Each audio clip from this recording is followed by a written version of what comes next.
cœur, il soit rempli de joie. Ne pêche plus et piège à la croix. Jésus est mort pour toi.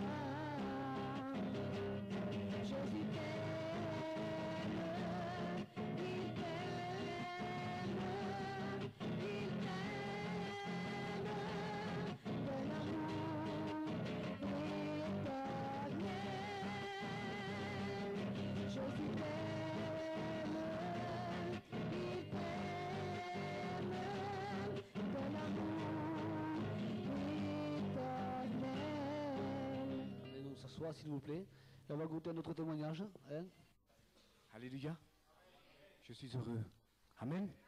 Je suis heureux parce que nous sommes une grande famille. Nous sommes la famille de Dieu. Alléluia. Il n'y a rien dans nos cœurs. Alléluia. Parce que nous nous aimons. Et c'est une véritable amour qu'il y a dans nos vies. Amen. Que son Saint-Nom soit béni. Et combien il est merveilleux de pouvoir donner ce que nous avons reçu. La Bible dira donner gratuitement. Alors je vais donner ce que le Seigneur a fait dans ma vie. Et croyez-moi, il en a fait. Il en a fait. Alléluia. Voilà. Vous savez, il y a beaucoup de garçons qui ont plusieurs vices, je dirais. Il y en a qui c'est pour la drogue, il y en a que c'est pour le jeu. Moi, c'était pour l'alcool. J'étais un alcoolique. À ma honte, je dirais. J'étais un garçon qui aimait beaucoup l'alcool. À un tel point que un désastre dans mon foyer. Un désastre. Le mal était rentré dans mon foyer. Il fallait que je voie le matin, après-midi et soir. Il n'y avait plus de travail, il n'y avait plus rien. J'ai frappé ma compagne à ma honte. Parce que j'ai pas un cœur à être un frappeur. Mais quand on est sourd, vous savez, on ne sait pas ce qu'on fait. C'est comme un drogué qui est en manque, il ne sait pas ce qu'il fait. Et moi, je ne savais pas ce que je faisais. Et puis quand ça me passait, croyez-moi, une honte s'emparait de mon cœur. Et je dis, je ne le referai plus. J'étais conscient du mal que je faisais. Mais il y avait une puissance en moi qui me poussait à aller de nouveau, à refaire, et à reboire, et à reboire. Puis un jour, j'ai dit à ma compagne, il y a assez. Il y a assez de cette vie. J'en pouvais plus. J'étais tombé à 40-45 kilos. Je n'en pouvais plus. Et puis, j'étais très malade. J'étais pas bien. Je me sentais pas bien. Et je n'appréciais rien, ni mes enfants. L'amour de mes enfants, je ne savais pas ce qu'était aimer mes enfants. Quand je rentrais chez moi, mes enfants se mettaient sur la table. Parce que j'étais agressif, j'étais mauvais. Et puis un jour, je lui ai dit à ma compagne, je veux rentrer à l'hôpital. De moi-même, j'ai dit, je veux rentrer à l'hôpital parce que je ne suis pas bien. Alors, on est allé à l'hôpital. Et puis, à l'hôpital, la dame nous a dit, eh bien, vous revenez jeudi et on préparera une chambre et puis on verra ce qu'on peut faire. Alors, le jeudi vient, j'étais sur le marché, et croyez-moi que je n'étais pas pour l'assemblée, je n'étais pas pour les réunions et je n'étais pas pour le bon Dieu, en ce temps-là. Et ma belle-sœur, que je respecte, que j'aime beaucoup, me dit, écoute, au point où c'est que tu en es, croyez-moi, j'étais pas beau à voir. Pour elle, me dire au point où c'est que j'en étais, c'est parce que j'étais descendu bas. Et le monde, mes amis, le monde vous veut pas. Mais l'Éternel, lui, vous veut haut. Alléluia, que son Saint-Nom soit béni. Alors, ma belle-sœur me dit, viens à la réunion et tu verras, tu écouteras les chants de cantique et le Seigneur peut toucher ton cœur. Le Seigneur est puissant. Alors pour lui faire plaisir, je dis, ce soir je viendrai. Et c'était un jeudi cela. Et le vendredi matin, j'avais rendez-vous avec la doctoresse. Et puis je suis allé. Alors je suis passé devant la réunion et puis j'ai garé ma voiture. J'ai essayé de rentrer, puis quelque chose me disait, qu'est-ce que tu vas faire? Qu'est-ce que tu vas faire là-dedans? Alors je voulais repartir et puis un frère de Perpignan m'a appelé. Il dit, où tu vas? J'ai dit, non, je passais. On ment. C'est facile de mentir quand on vit dans le monde. Je passais. Je ne passais pas, j'y allais. mais je repartais. Et ce jeune m'a dit non, arrête, rentre. Béni soit Dieu. Amen. Alléluia. Alors je suis rentré, je me suis assis derrière. Parce que quand nous ne connaissons pas le Seigneur et que nous avons des problèmes, on s'assoit tout le temps derrière pour ne pas être vu, pour ne pas être remarqué. Alors j'étais derrière et puis j'écoutais. Et puis d'un seul coup, la prédication, je n'étais pas dans la prédication. Je vous l'avoue, de la part de Dieu, je n'étais pas dans la prédication. J'avais des soucis. Je disais demain je vais rentrer, je vais prendre des médicaments. Et qu'est-ce qui va naître? Qu'est-ce qui va naître? Comment je vais ressortir de cet hôpital? Peut-être je vais rester 15 jours, peut-être on va me désintoxiquer. Et ça travaillait, ça travaillait. Puis d'un seul coup, j'ai senti comme quelque chose qui me rentrait à l'intérieur. Et j'étais rentré, j'étais angoissé, énervé. Et quelque chose me rentrait à l'intérieur et je ne comprenais pas. Et je sentais un poids partir de moi. Intérieurement, un poids partir de moi. Et j'étais bien, j'étais bien. Et puis quand je suis sorti, je ne parlais plus à personne. Et puis on m'appelait des frères qui avaient des sœurs et je n'osais pas parler. Parce que je me disais, si je parle parce que j'avais reçu quelque chose, mais je ne savais pas d'où ça venait. Alors j'ai dit, si je parle, je vais le perdre. Et je ne veux pas le perdre. Parce que c'est tellement bon. Alors je sortais et on aurait dit que je marchais sur de la mousse. Toute angoisse, toute chose était partie de moi. Il s'était passé quelque chose. Seul Dieu savait. Amen. Alléluia. Et puis quand je suis rentré à la maison, chez moi, je lui dis à mon beau-père, vous savez, je suis très bien. Je vais aller de nouveau à la réunion. Et mon beau-père dit, eh bien que Dieu fasse. Il était content que j'aille à la réunion, vous savez. Et alors, j'ai dit à ma compagne, j'ai dit, bon, on va à l'hôpital le lendemain. J'étais impeccable.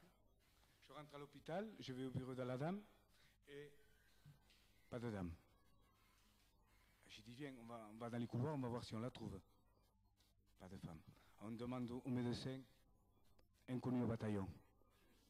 Alors j'ai dit à ma femme, j'ai dit, c'est pas la peine, on s'en va, on reviendra la prochaine fois. Elle me dit, mais attends, on reviendra la prochaine fois. Et puis le samedi, alors là, je suis venu dans une pensée. Je ne suis plus venu avec une angoisse, mais je suis venu rechercher quelque chose qui avait touché mon cœur. Alléluia. Alors là, je me suis mis à côté avec ma compagne et j'ai dit, si tu insistes vraiment, si vraiment tu insistes, alors maintenant révèle-toi à moi. Parce que toutes les portes sont fermées. Il n'y a que toi. Si tu insistes vraiment, alors révèle-toi. Dis-le à ton serviteur, celui-là qui prêche. Dis-lui que j'ai besoin de ta grâce, et que tu viennes. Voilà ma prière. Je ne priais pas, je parlais avec Dieu.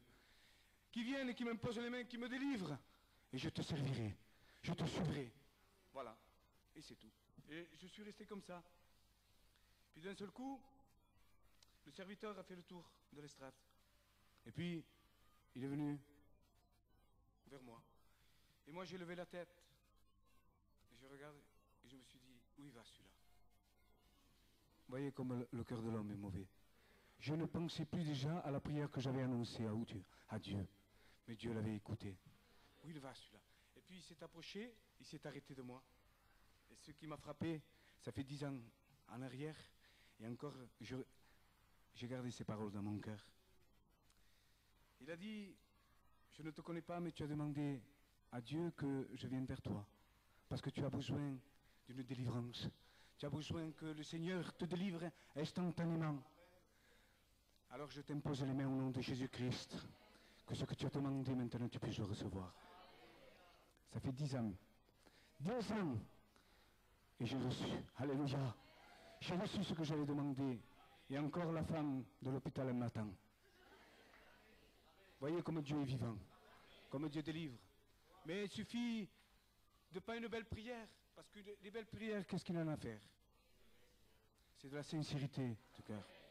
Et le bras de Dieu se mouvra. Amen. Alléluia. Que le saint nom de Jésus soit béni. Que Dieu vous bénisse. Gloire à Dieu. Mais vous savez, ça fait du bien quand on prend la place. Vous me direz, mais qu'est-ce qu'il dit? Oui. Un prédicateur, ce qu'il attend, c'est ça. Oh, pas l'estrade, même dehors. Même sur une montagne, même dans un camping. Amen. Mais quand il peut prendre la parole pour parler du nom de Jésus, c'est une joie. C'est une joie non pas pour parler parce qu'on a envie de parler, parce qu'il y a des orateurs extraordinaires. C'est leur métier, c'est leur manière, c'est leur don naturel de parler, avec des phrases extraordinaires, avec une éloquence, quelque chose d'inouï. Mais quand Dieu parle, c'est différent. Il y a des personnes, peut-être que vous n'avez jamais entendu cette parole. C'est la première fois, peut-être. Il y en a que ça fait quelques fois qu'ils sont venus, ou quelques années.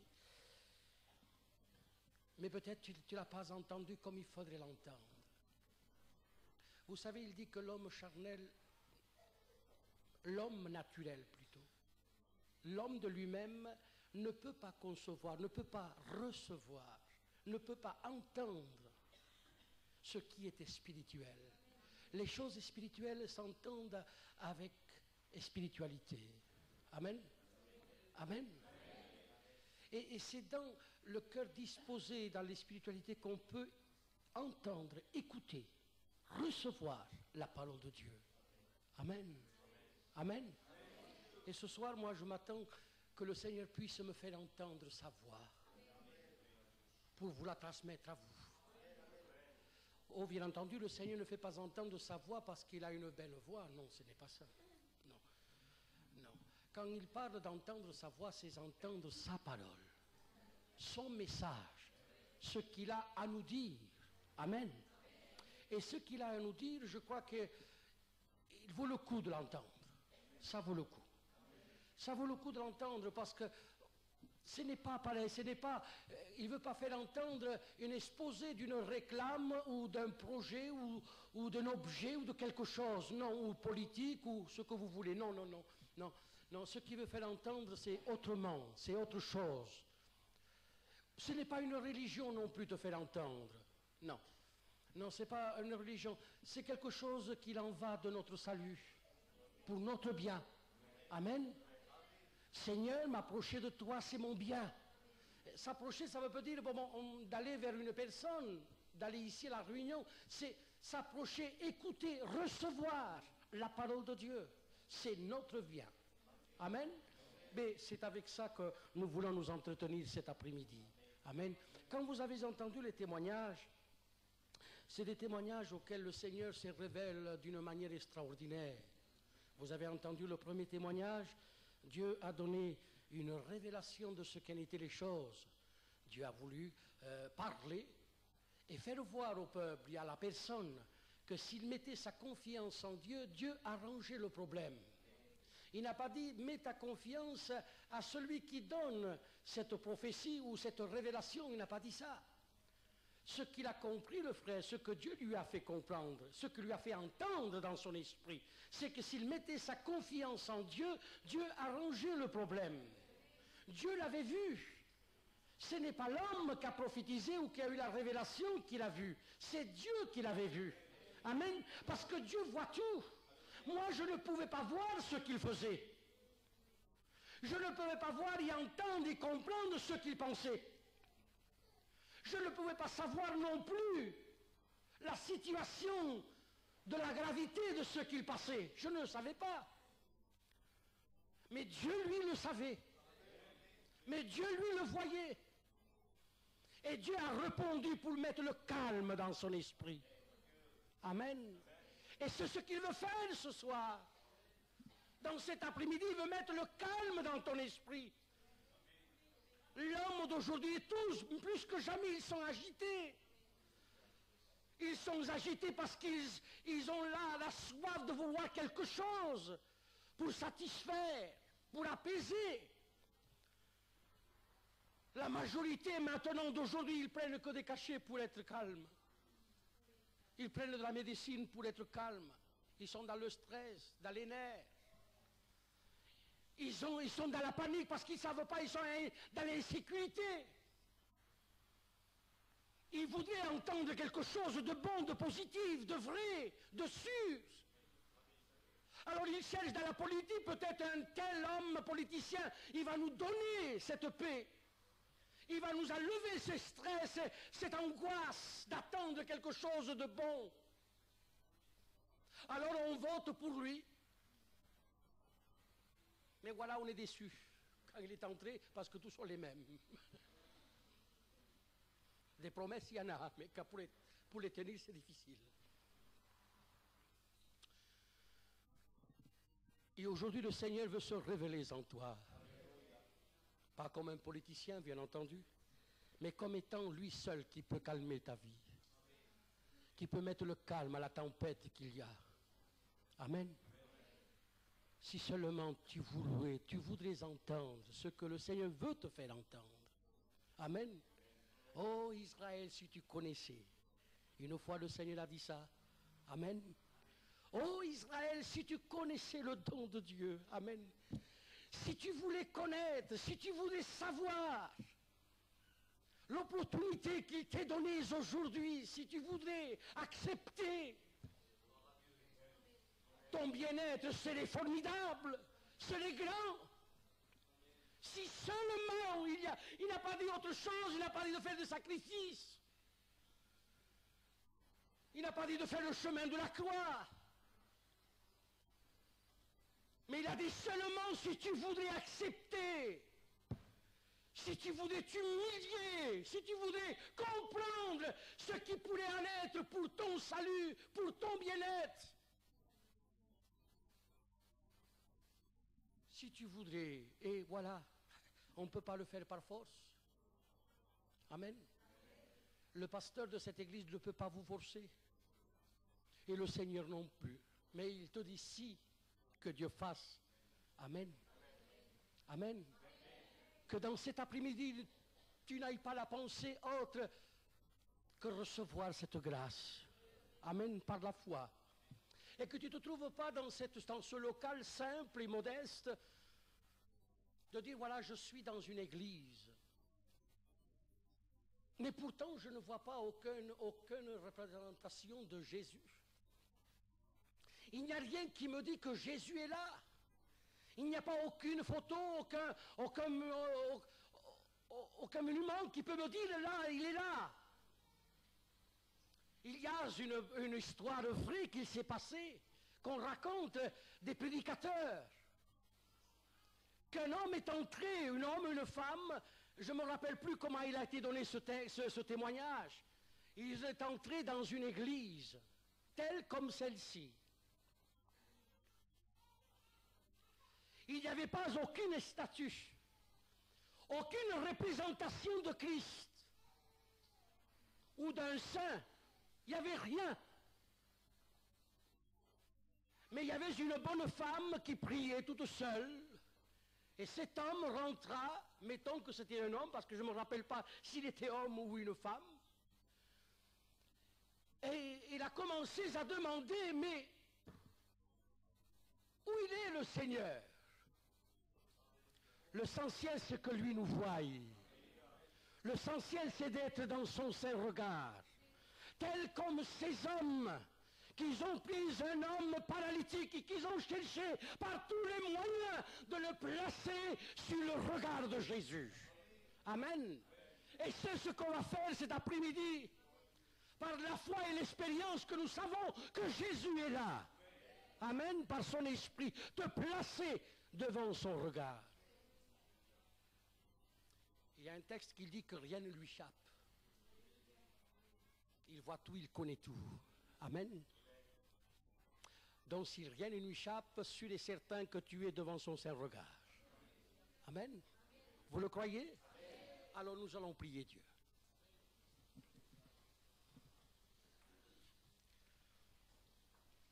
Un frère voudra bien me présenter devant le Seigneur.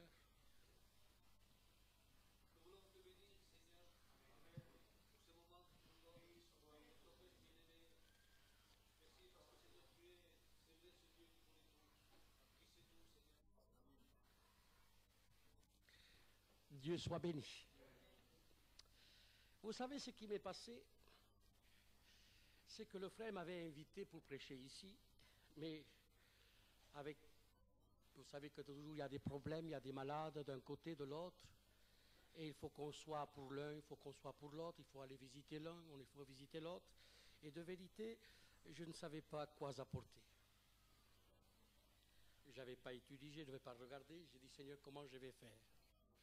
je me sentais aujourd'hui, avec 22 ans que je prêche, je me sentais moins qu'un débutant. J'ai dit, Seigneur, je t'en supplie, que soit 20 ans que je prêche, ou 22 ans, ou que je sois un débutant, de toute manière, c'est toi qui donnes. Amen. Alors je te fais confiance, Seigneur. Alors ce matin, je n'ai pas pu non plus étudier, parce que hier soir, je n'ai pas pu, parce que je suis allé porter la réunion à Narbonne. Le matin, je suis allé au culte donc à Saint-Jacques à Perpignan. Je l'ai sorti, bon, j'ai dit, j'ai le temps. Je suis jusqu'à 2 heures pour partir, je vais regarder la Bible de suite.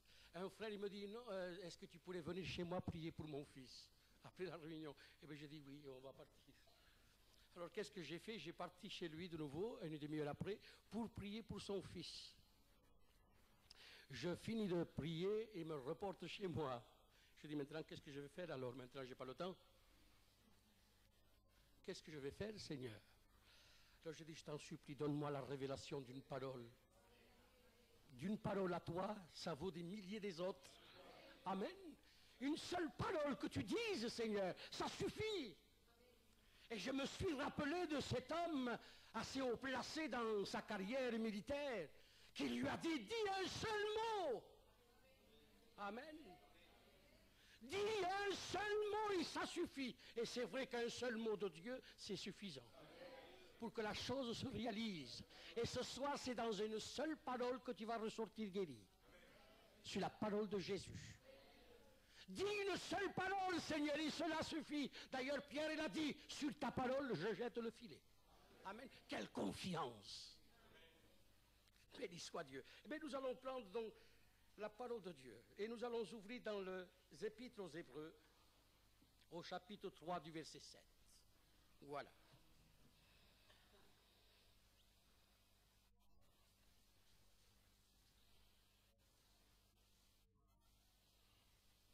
Dans les Épîtres aux Hébreux, dans le Nouveau Testament, c'est après dans les Évangiles, vous verrez écrit donc ainsi, au chapitre 3 du verset 7, si vous y êtes, « Aujourd'hui, si vous entendez sa voix, n'endurcissez pas votre cœur. » Amen. Amen. Je répète, écoutez bien. Aujourd'hui, il n'a pas dit demain, hein? Il a dit aujourd'hui. Pourquoi? Parce que ton cas, c'est aujourd'hui. Amen. Aujourd'hui, si tu entends sa voix, ce n'est pas donné à tout le monde.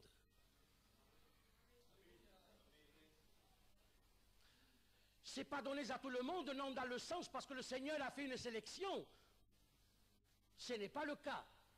Dieu n'a pas fait une sélection de personnes pour qu'ils entendent et que les autres n'entendent pas. Non. Mais ce n'est pas donné à tout le monde d'entendre. Pourquoi? Parce que l'homme ne veut pas entendre. Il dit qu'il n'y a pas plus sourd que celui qui ne veut pas entendre. Donc ce n'est pas quand le texte il dit si vous entendez, si, ça veut dire que ça peut être que vous n'entendez pas. S'il dit si, il n'a pas dit vous que vous entendez, il n'a pas dit ça le texte, il ne dit pas ainsi. Il dit rien que si. C'est parce qu'il peut avoir une opposition dans ta vie que tu ne veux pas entendre, que tu ne veux pas en mettre. Entendre, c'est sûr, à l'acception si tu es sourd. Mais normalement, en général, même qu'on ne le veut pas, même qu'on ne le conçoit pas, même qu'on n'est pas d'accord, on entend. Vous êtes d'accord?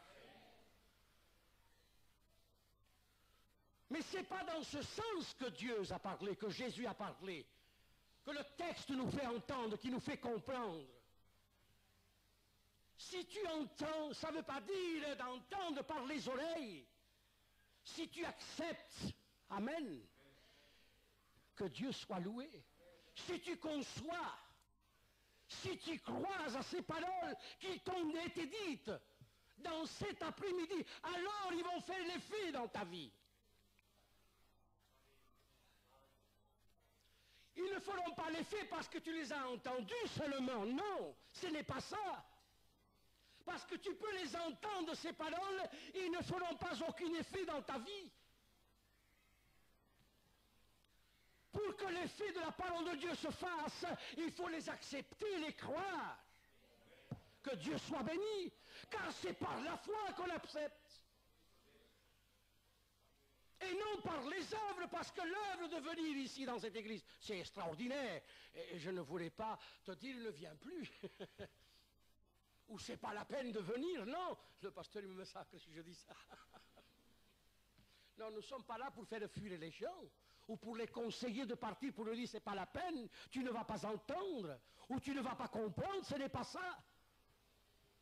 D'ailleurs, notre langage à nous, que ce soit le mien ou celui du pasteur d'ici, nous ne sommes pas intellectuels. C'est facile de nous comprendre. Nous ne sommes que des gens du peuple. La majorité sans instruction. Mais ce que nous voulons faire entendre, ce que nous avons entendu. Amen. Mais encore, ça va plus loin. Parce que si je te raconte ce que moi j'ai entendu, ça ne fait pas l'effet non plus.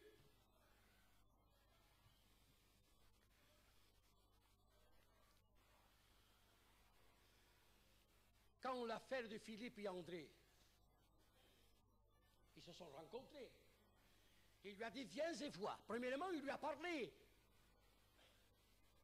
Premièrement, il a voulu lui faire voir, lui faire comprendre ce que lui il avait vu, il a entendu.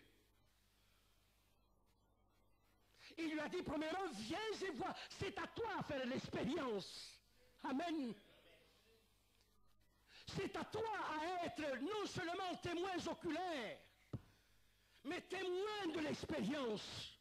Que Dieu soit béni. On ne peut pas recevoir ou faire de l'effet rien qu'en étant témoins oculaires.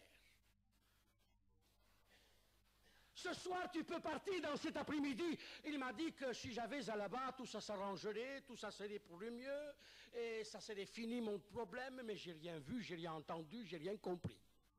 Il y a des personnes qui sortent comme ça. Je vais y aller et un coup de baguette, tout arrangé. C'était la même affaire, le même problème de compréhension que Naaman. Je ne sais pas si vous connaissez ce texte, c'est dans l'Ancien Testament, c'est dans les rois. C'est un grand général qui était lépreux. Et qu'on l'a témoigné, voilà, la même chose. On lui a témoigné qu'il y avait un prophète et que le prophète priait et qu'il le guérirait. Il a entendu, mais il fallait qu'il fasse l'expérience lui-même. Que Dieu soit béni. Mais voilà, il voulait faire cette expérience à mal propos, à mauvaise condition. C'est que lui, il croyait, voilà, je vais amener beaucoup de présents, beaucoup d'or, beaucoup d'argent, je vais le combler cet homme, et lui viendra à ma rencontre, il va m'asperger, il va me faire un coup de baguette, il dira une parole et ça sera fini tout le problème. Et toi, tu t'es dit peut-être, comme on me dit que, voilà, dans cette église, dans ce local, le calme va venir chez moi, le problème va disparaître et tu vois rien. Tu n'entends rien et tu ne comprends rien. Qu'est-ce qui se passe? Naaman, il a été déçu.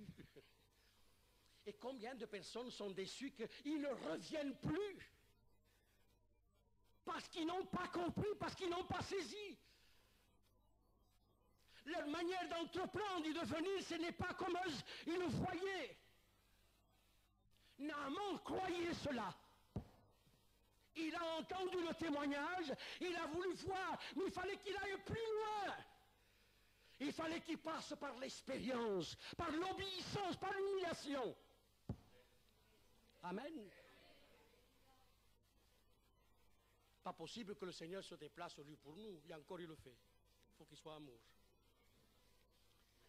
Mais en fait, nous le voulons dans un esprit d'orgueil, de vanité, parce que nous sommes des hommes importants. Je ne vais pas m'humilier moi, il faut que ce soit lui qui s'humilie.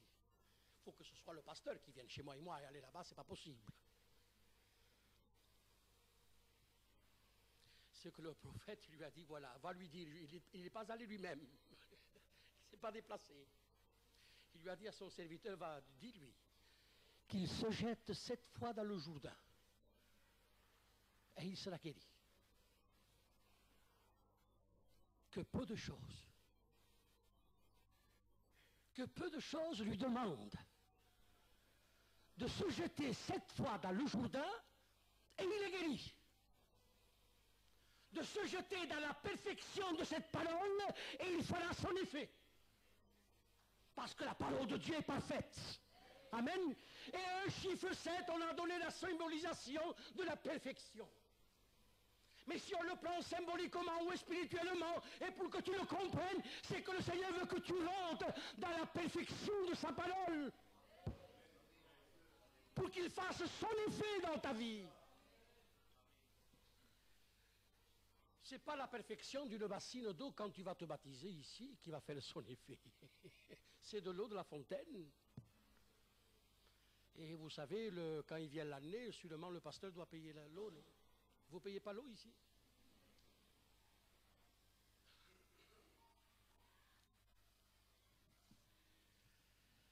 Il a fallu qu'il passe par l'obéissance, par l'humiliation, comprendre son état de misère, sa personnalité, que Dieu est Dieu et que lui est homme.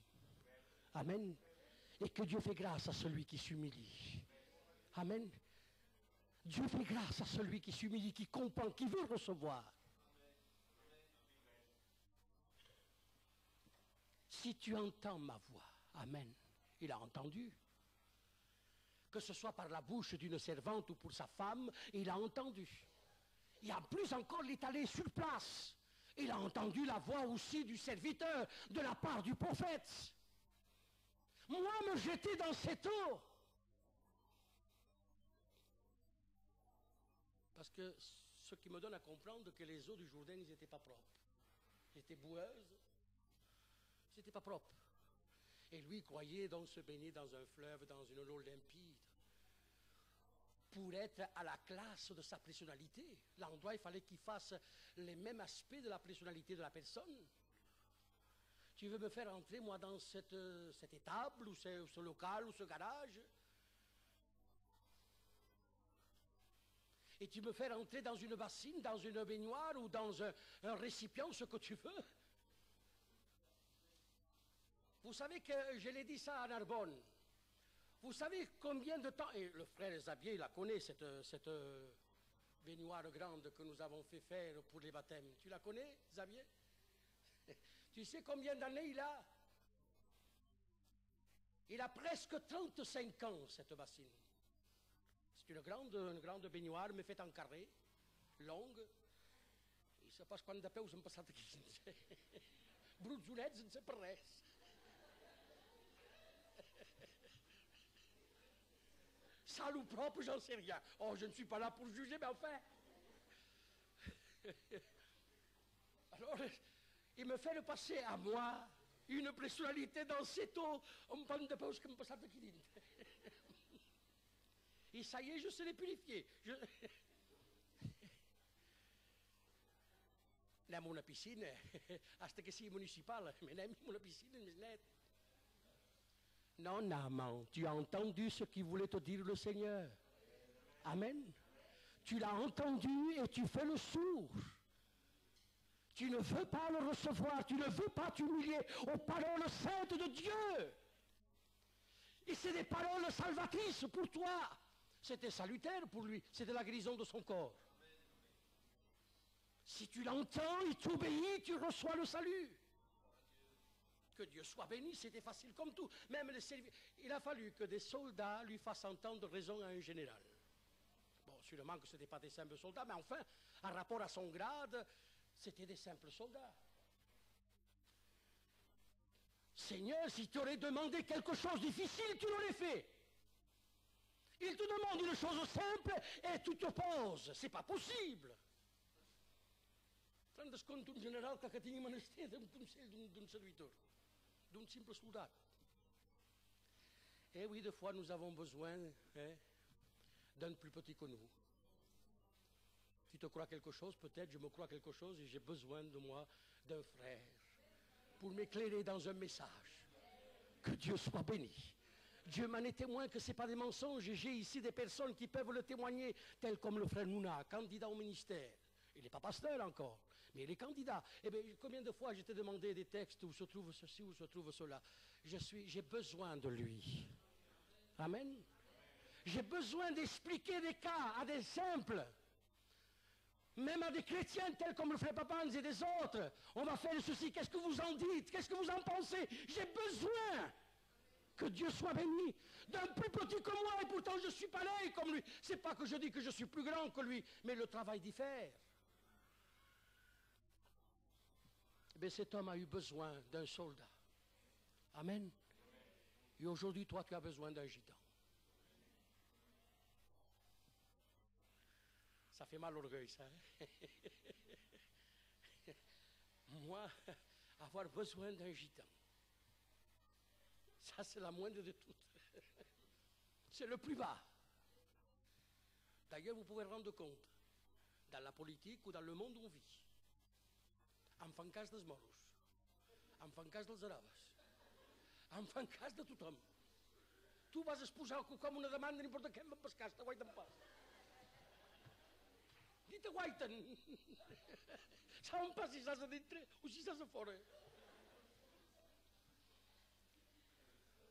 Tu vas... Il y a des larmes aux yeux parce qu'il y a des malades des fois qui sont proches. Tu veux parler au docteur, il ne te regarde pas. Toi, tu vas avoir les larmes aux yeux même. Il y a des hommes qui ont un cœur. Qu'est-ce que vous avez, monsieur? Pourquoi vous pleurez? Ni même ça.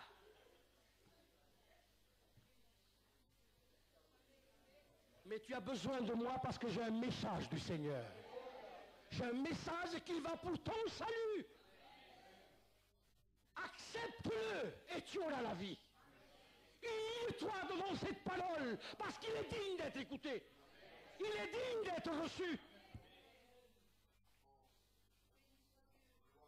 Que Dieu soit béni. Ça fait rire ça, mais c'est une vérité. Je ne sais pas si c'est passé pour vous, moi, mais pour moi, j'avais ma petite fille à Montpellier. Il le sait, le frère Papans, il est frère de Narbonne. Sûrement que vous l'avez su. On pleurait là-bas tous, mais ma femme, tous, ils pleuraient parce que c'était une mauvaise nouvelle. On voulait demander quelque chose au professeur. Ils nous ont dit de tout. Voyez si nous sommes rien, nous les gitans. Nous comptons pour rien. Heureusement qu'on compte pour le Seigneur. Amen. Oh, je ne veux pas généraliser tous, parce qu'après ça serait une parole raciste, ce que je vous ai en train de dire. Amen. Dieu nous a fait partie le racisme de notre cœur, surtout le nôtre, le gitan. Il n'y a peu plus raciste qu'un gitan.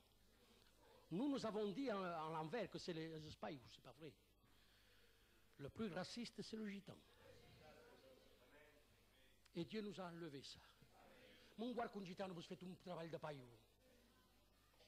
À mon époque, je vous parle de 30 ans en arrière, c'est beaucoup en arrière, mais enfin, ce n'est pas beaucoup. 30 à 40 ans en arrière, si un gitan travaillait un travail français, c'était un déshonneur pour le gitan.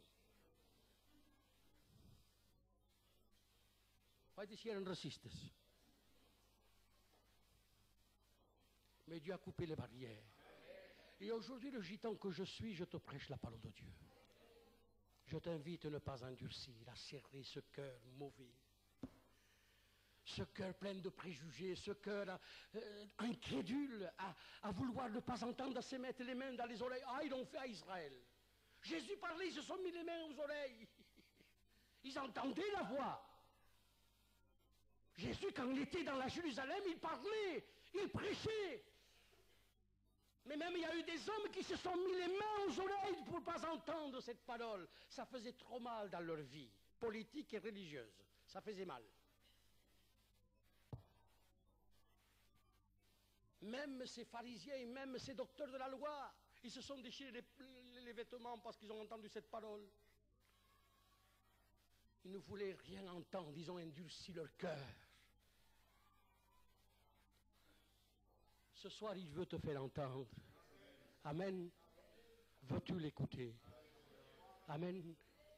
Il a dit, celui qui me reçoit ne reçoit simplement celui qui m'a envoyé, mais aussi me reçoit à moi. Amen. Veux-tu recevoir cette parole? Il dit, celui qui vous rejette, il me rejette à moi. Dis-le le Seigneur. Ça serait dommage de rejeter le Seigneur, surtout si tu es malade.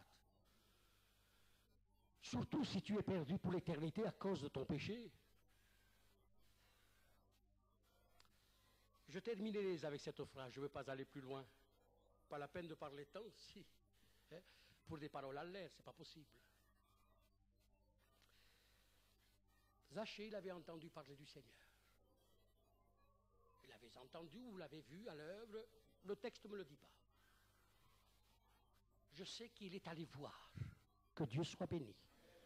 Le texte me dit dans Luc au chapitre 19, du premier verset, il me le dit clairement, un homme qui s'appelle Zachée, comme si on aurait pu s'appeler Paul ou Pierre ou Jacques, n'importe le nom qu'il porte. L'essentiel, c'est que lui, il a voulu voir qui était Jésus. Amen. Mais dans le sens, ne voulait pas voir le personnage simplement. Parce que des personnages de haut placés, sûr et certain qu'il en a vu. Il en a vu cet homme. Je ne sais pas quel âge il avait, Zachée, mais sûrement qu'il en a vu. Surtout que dans la ville de Jérusalem, de toute la ville sainte, c'était déjà occupé par les Romains. Il en a vu des hommes haut placés. Et des rois et de tout ce que vous voulez. Il en a vu. Il ne s'est pas approché pour voir simplement la personnalité. Il voulait entendre cette parole. Il voulait recevoir de cette personnalité. Amen. Parce qu'il en avait besoin, il avait un problème. Comme toi tu as le tien, comme moi j'ai le mien. Il a voulu aller voir. Mais je bénis Dieu de ce jour qu'il est allé. Amen. Et je suis certain que tu vas bénir Dieu de ce jour-là. Si tu l'acceptes. Amen. Il y en a qui disent qu'il s'est caché. Il s'appelle Zachée, Cassier, c'est la même phrase à peu près. On ne va pas faire une conjugaison du mot, mais c'est un homme qu'on dit qu'il a monté en haut d'un arbre. Et beaucoup donnent sur leur expérience, leurs idées, qu'il pourrait plus se cacher pour que personne ne le voie. Non, le pauvre, parce qu'il était petit de taille. Avec les gens qui étaient plus hauts que lui, il empêchait de voir. Alors il a voulu monter sur un arbre pour le voir. Amen. Il voulait le voir. Eh bien, il a eu l'audace. Et il a eu l'audace, je vous le dis, moi, de la part du Seigneur. Il a eu l'audace, cet homme. Avec toute sa personnalité donc de précepteur d'impôts, il n'a pas eu honte que les gens le voient monter sur un arbre comme un gamin. Amen. Il n'a pas eu honte de monter. Il aurait pu dire, il y a tant de monde, bébé, je m'en vais, je le verrai un autre jour. Non. Il a pris son courage à deux mains, il a voulu maintenant, aujourd'hui, il faut que je le voie. Que Dieu soit béni. Non demain, aujourd'hui. Que Dieu soit loué. Il n'a pas voulu faire passer l'occasion. Il y en a qui cherchent à faire passer l'occasion. Bon, il y a une réunion. Bon, il faudrait me chaud demain. Mais lui, non. Tout précepteur qu'il était, une haute fonction de son temps. Il a dit même qu'on me regarde, qu'on me tienne pour un gamin, mais moi je veux monter et je veux le voir. Parce qu'il savait que Jésus aurait passé par là. On lui a dit. Amen. Comme on t'a dit aujourd'hui, c'est l'après-midi, Jésus se trouve ici. Amen. Et quand Jésus a passé, ah c'est merveilleux ça. Quand Jésus a passé, l'importance d'un grand chapiteau ou d'une grande estade avec plein de monde, sachant qu'il va venir une personnalité, c'est pas là l'effet, parce qu'il aurait eu même 3 personnes. L'effet, c'est quand Jésus passe. C'est pas l'importance d'une grande convention avec 3000 ou 5000 personnes, ou 10 000 personnes, surtout les grandes conventions mondiales, qui attendent des 40 et 50 000. Si Jésus n'était pas passé, rien n'aurait été fait. Amen. Je ne sais pas combien il y a ce soir.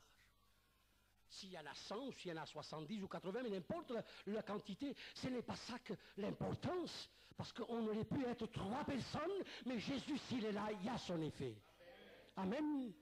D'ailleurs, la parole de Dieu le dit.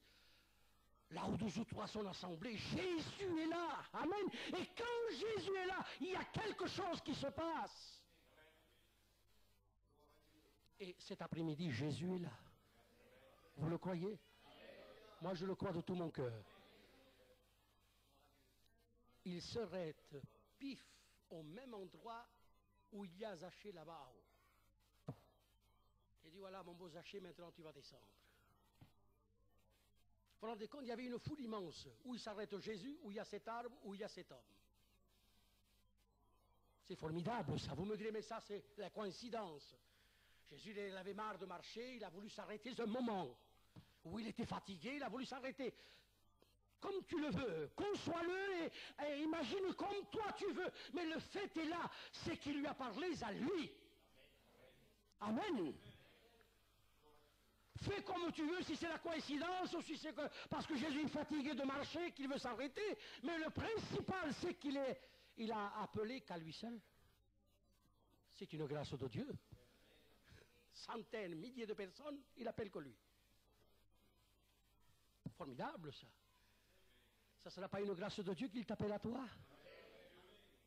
Ce n'est pas une grâce de Dieu. Il y a tant de personnes ici. Parle-le en particulier, cela. Parle-le personnellement. Il t'appelle qu'à toi en particulier. Parce que Dieu toujours examine les cas en particulier.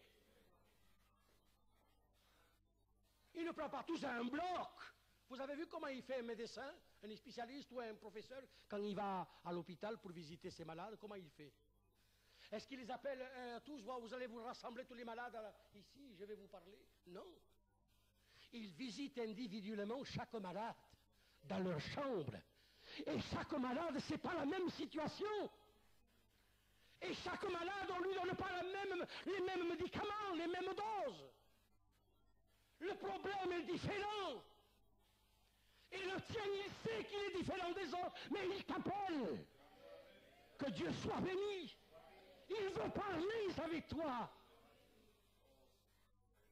C'est ce qu'il se passe pour cet homme Zachée.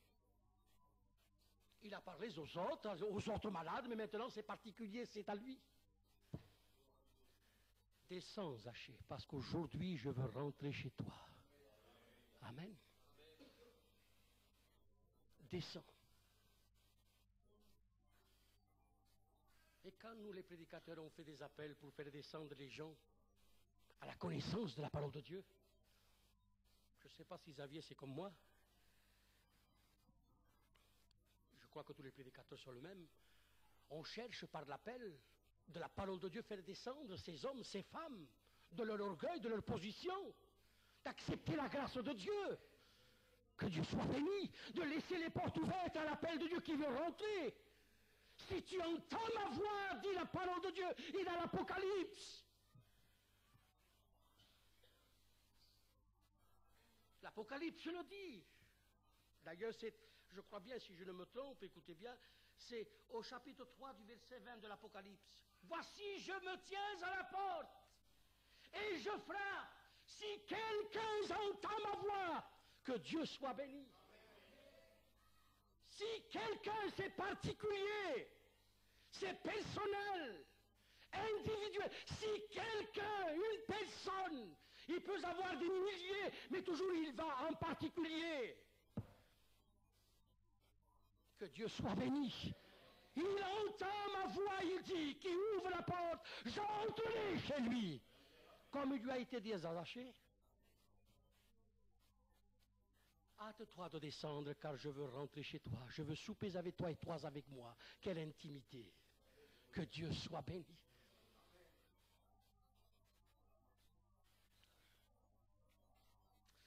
Vous croyez que Dieu s'est fait place pour rentrer chez lui pour manger la soupe? Să credeau că Deus poco vergogna. Că să va place un bol senza demanar permission de ningú. S'invite il mateix sol. Quand il a dit je souperai avec toi et toi avec moi, vous croyez qu'il a pris place et s'est invité par lui-même? Ce n'est pas ça, mes frères, il n'a pas besoin de nos aliments. Amen. On l'a traité aussi comme ça avant, hein? Un mangeur et un buveur. Il y a un ami des